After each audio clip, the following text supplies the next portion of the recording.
warahmatullahi wabarakatuh. Sobat sehat, bertemu kembali dengan saya Dr. Sufi. Akreditasi bukan sekedar dokumen. Ada 5 cara penilaian dalam akreditasi yang dikenal dengan RDOWS. Pertama, melihat dokumen regulasi yaitu SK, pedoman, panduan, dan SPO. 2, melihat dokumen bukti implementasi. 3, observasi.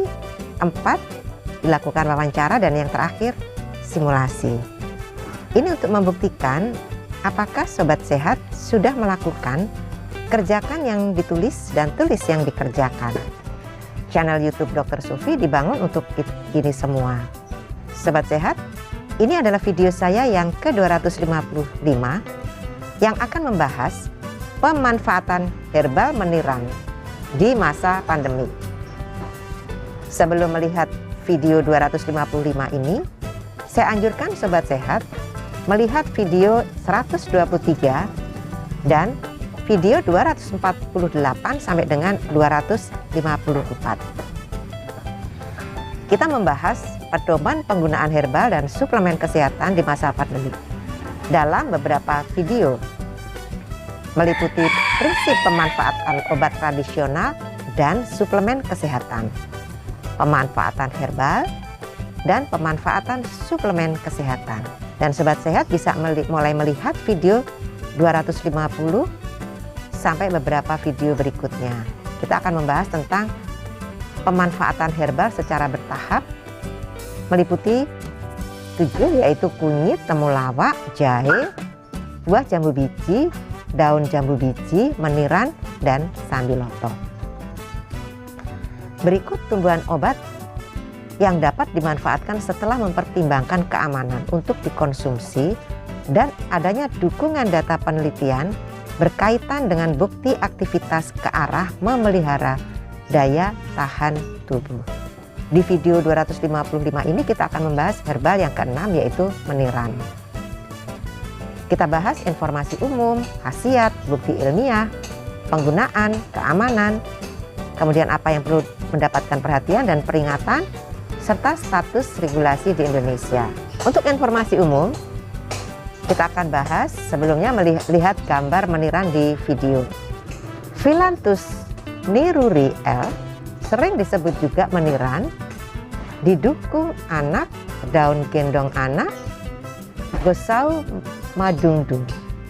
Tumbuhan ini memiliki kandungan kimia tanin, damar, kalium, flavonoid atau quercetin, quercitirin, isoquercitrin, astragalin, rutin, camferol 4, rhamnopiranosid, erythritol 7, rhamnopiranosid, dan lignan, yaitu atau kubebin dimetil ether, urinatetralin,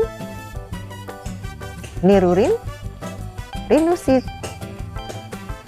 filatin, hipofilantin, titerbin. Ini menurut Badan POM RI tahun 2010. Kemudian apa khasiat meniran? Ada bukti empiris dan ada bukti ilmiah. Menurut bukti empiris berdasarkan buku cabai puyang, daun, akar, dan semua bagian tumbuhan ini dapat digunakan secara empiris untuk pengobatan ayan, malaria, sembelit, tekanan darah tinggi, tidak teratur datang haid, sariawan atau ini daunnya, kemudian mulas, gigi nyeri, ini akarnya yang dipakai, kencing kurang lancar, kencing nanah, raja singa, ginjal merasa nyeri, kemudian mencret, demam, tetanus, darah kotor, kejang gagau, putih telur dalam kencing, kencing batu, dan semua bagiannya, dan lain-lain. Sedangkan bukti ilmiah ada beberapa uji yang sudah dilakukan. Pertama, uji aktivitas sebagai imunomodulator. Pada pengujian efek imunostimulan, ekstrak air meniran secara in vivo menggunakan ikan mujair pada rentang dosis 0,002 sampai 20 mg menunjukkan peningkatan yang signifikan pada aktivasi neutrofil dan respon antibodi.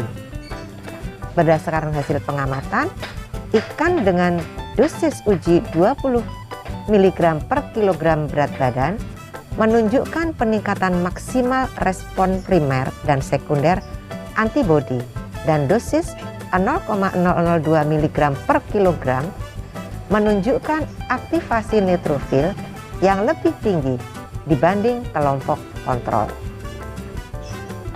Hasil pengujian ini mengindikasikan ekstrak meniran memiliki potensi sebagai imunostimulan. Kemudian yang kedua, uji pada pasien tuberkulosis.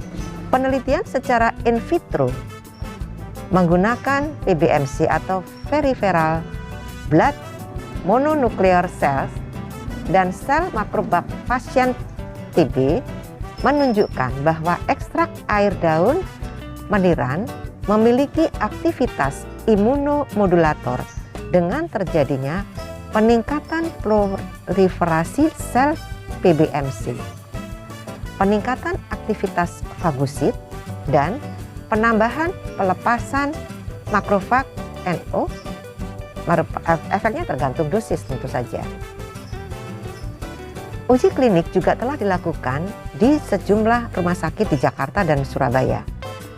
Dilaporkan bahwa terapi adjuvan atau terapi pendamping, yaitu obat yang dikonsumsi sebagai penunjang efek obat utama, karena diketahui dapat meningkatkan potensi obat utama. Ekstrak meniran berhasil mempersingkat jangka waktu pengobatan pada beberapa penyakit seperti tuberkulosis, hepatitis, dan candidiasis vaginalis. Penambahan ekstrak meniran pada obat antituberkulosis untuk pasien TB paru pasca primer dapat mendorong terjadinya perubahan pada baksil tahan asam atau BTA 3 kali lebih besar. Hasil pengujian klinik menunjukkan bahwa pasien yang menerima obat-obatan antituberkulosis bersamaan dengan ekstrak meniran 50 mg sembuh pada minggu ke-6. Sedangkan pasien yang hanya menerima obat-obatan antituberkulosis mengalami kesembuhan pada minggu ke-14. Selanjutnya dilaporkan tidak ada perbedaan efek samping secara bermakna dengan kedua perlakuan tersebut. Dengan kata lain, pemberian ekstrak meniran yang dikombinasikan dengan obat antituberkulosis standar cukup aman. Ini menurut Badan POM RI tahun 2007. Jadi penelitian ini sangat bermakna, sangat signifikan untuk dimanfaatkan di Indonesia, karena saat ini Indonesia merupakan negara kedua yang mempunyai masalah terhadap tuberkulosis. Kemudian yang ketiga, uji aktivitas sebagai antivirus. Berdasarkan pengujian aktivitas antivirus pada mencit, diketahui bahwa pemberian ekstrak air meniran sebagai IP efektif menghambat Woodchuck hepatitis virus atau WHV, di mana 3 dari 4 hewan uji mengalami penurunan dan eliminasi aktivitas surface antigen titer dan DNA polimerase pada serum selama 3-6 minggu, dan tidak terdeteksi lagi WHV pada minggu ke-45 setelah sebelumnya pemberian dihentikan pada minggu ke-10. Kemudian yang keempat, uji aktivitas sebagai antiinflamasi. Berdasarkan pengujian yang dilakukan pada mencit, diketahui bahwa pemberian ekstrak heksama faksi kaya lignan atau lignin vitertralin meniran secara oral memberikan efek antioksidan yang konsisten dalam melawan agen penyebab inflamasi pada kaki mencit yang ditandai dengan penghambatan terhadap peningkatan IL-1 beta menurut Kasuya et al. Tahun 2005. Kemudian yang kelima, uji aktivitas sebagai antioksidan. Berdasarkan hasil pengujian secara in vivo terhadap mencit, stres oksidatif di induksi nimesulid, diperoleh hasil bahwa pemberian ekstrak air mineral memiliki aktivitas antioksidan dan melindungi hati dari kerusakan akibat nimesulid melalui pengaturan stres oksidatif pada hati. Pemberian secara intraperitoneal menunjukkan hasil yang lebih efektif dibandingkan pemberian secara oral. Pengujian lainnya secara in vivo menunjukkan aktivitas antioksidan ekstrak air meniran terhadap kerusakan hati mencit yang diinduksi oleh paracetamol. Mekanismenya yaitu melalui penurunan glutamat, oksaloasetat, transamin atau GOT, dan glutamat piruvat transaminase atau GPT serum pada peningkatan aktivitas katalase pada hati kelompok uji.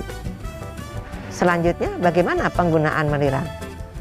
15-30 gram herba meniran dalam 250 ml air diminum 2-3 kali per hari sebagai dekokta. Dekokta merupakan sediaan cair yang dibuat dengan mengekstraksi sediaan herbal dengan air pada suhu 90 derajat Celcius selama 30 menit. Menurut BP POM RI tahun 2007. Bagaimana keamanan meniran? Pertama, efek yang tidak diinginkan adalah hipoglikemi, hipotensi, ketidakseimbangan elektrolit dan mineral. Kemudian yang kedua, interaksi obat dapat meningkatkan efek insulin dan obat-obat diabetes. Meniran mengandung giranin yang dilaporkan mempunyai efek inotropik negatif, konotropik negatif, hipotensi, dan ACE inhibitor. Oleh karena itu, kemungkinan dapat meningkatkan efek obat-obat antihipertensi, alpha blocker, dan obat jantung. Ekstrak etanol herbat meniran dapat menghambat enzim sitokrom P450 secara in vivo maupun in vitro menurut Krecker tahun 2009. Meniran memiliki efek sinergi dengan obat antimikroba, antagonis dengan kortikosteroid atau agen imunosupresan menurut BP POM tahun 2019. Kemudian yang ketiga, kontraindikasi. Herbal meniran tidak boleh digunakan pada wanita hamil, pasien dengan hipersensitivitas terhadap meniran, dan pasien penderita penyakit autoimun. Peringatan atau perhatian tidak ada. Kemudian bagaimana status regulasi di Indonesia? Meniran bukan merupakan bahan yang dilarang dalam produk obat tradisional. Sudah terdapat produk obat tradisional yang diregistrasi di BP POM dengan klaim untuk membantu memelihara daya tahan tubuh, membantu meluruhkan batu urin di ginjal dan saluran kemih. Sudah ada produk yang terdaftar sebagai fitofarmaka dengan klaim memperbaiki sistem imun. Demikianlah Sobat Sehat, di video 255 ini kita telah membahas pemanfaatan herbal meniran sebagai bahasan ke-6 dari pedoman penggunaan herbal dan suplemen kesehatan dalam menghadapi COVID-19 di Indonesia, BP POM Mei 2020. Sobat Sehat bisa membaca lebih rinci pada Undang-Undang Kesehatan, pada Peraturan Pemerintah tentang Pelayanan Kesehatan Tradisional, Peraturan Menteri Kesehatan tentang saintifikasi jamu dalam penelitian berbasis pelayanan kesehatan, kemudian Peraturan Menteri Kesehatan tentang Formularium Obat Herbal Asli Indonesia, Permenkes tentang upaya pengembangan kesehatan tradisional melalui asuhan mandiri pemanfaatan tanaman obat keluarga dan keterampilan. Kemudian keputusan Menkes tentang kebijakan obat tradisional Indonesia, keputusan Menkes tentang standar pelayanan medik herbal, keputusan Menkes tentang Farmakop Herbal Indonesia edisi kedua, surat edaran Dirjen Yankes tentang pemanfaatan obat tradisional untuk pemeliharaan kesehatan, pencegahan penyakit dan perawatan kesehatan. Kemudian pedoman penggunaan herbal dan suplemen kesehatan dalam menghadapi COVID-19 di Indonesia, BP POM Mei 2020. Kita akan bertemu di video 256 untuk membahas tentang pemanfaatan herbal Sambiloto, bahasan ke-7 dari herbal pada buku pedoman yang sudah dikeluarkan oleh BP POM. Sampai di sini dulu ya. Semoga selalu sehat. Wassalamualaikum warahmatullahi wabarakatuh.